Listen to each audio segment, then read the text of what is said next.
4 fun facts about Santa Cruz. I'm Michele Replogle, Coldwell Maker Realty, and I do this YouTube channel primarily, for market updates, for buying and selling, and, things you should know about Santa Cruz. But I thought, let's do something kind of fun.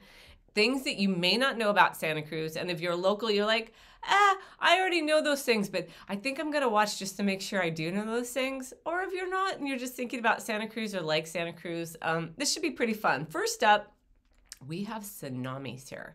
So our earthquake, the Loma Prieta of 1989, is super famous. It is a big deal. We had a lot of, we had a few deaths, unfortunately, and we had some buildings fall, and we also lost some very iconic buildings.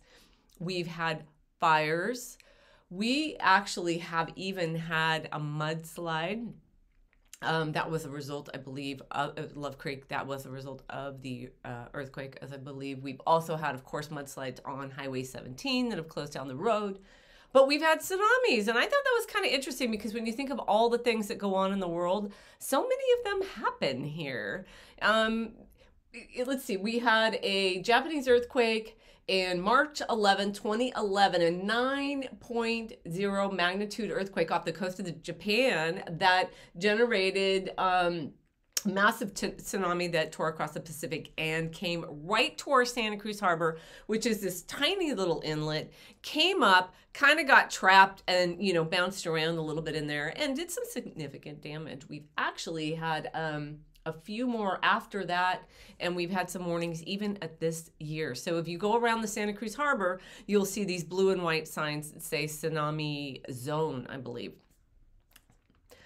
Surfing was not actually invented here, or I think maybe even in California for the surfboards themselves. It wasn't this guy, it was these guys. They called it wave sliding. It was 3 princes from Hawaii that came here in 1885, I believe, or in that area.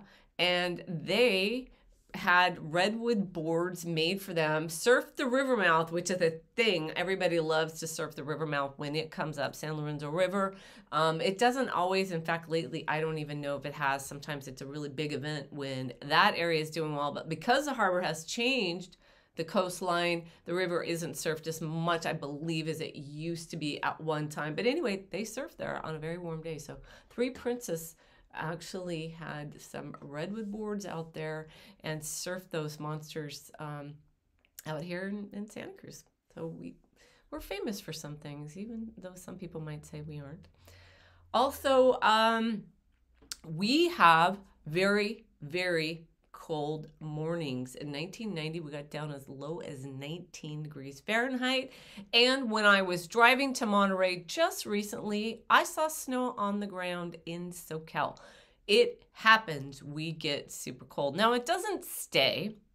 It does warm up throughout the day. But I can tell you just lately here in 2022, the minute the sun has been going down, it has just been getting super cold. I mean, like the minute the sun drops down, it's like boom, cold. So we do get cold here despite the kind of surf city beach image that we have. We do have our highs and lows. And lastly, we have all kinds of animals here. We have bobcats, foxes, coyotes, deer, wild turkeys, boars, mountain lions, and incredibly little cute wild rabbits. We rode our bikes through the Seymour Marine Lab. They have this very large acreage out by the lab, and you can ride and walk. It's a very nice trail. I highly recommend it, or I don't. Let's not get it too busy. And one day we were there, and it was covered with these little tiny rabbits. They were like only this big. Now, to be fair, we do have coyotes, and our last ride through there, we saw a very large adult coyote in the middle of the day, and we didn't see any rabbits. But the other thing you need to know about coyotes, and I will tell you if you're moving here with lots of little animals, you need to beware. So if you have a house kind of more, especially on the west side near our arroyos or our Upper West Side, they come down, and unfortunately their choice are fluffy little animals, which may be your dear beloved kitty. Anyway, so there's some four fun facts about Santa Cruz. You might have something to add. Please do in the comments below. Like, share, and subscribe, and I will see you soon. Thanks. Bye.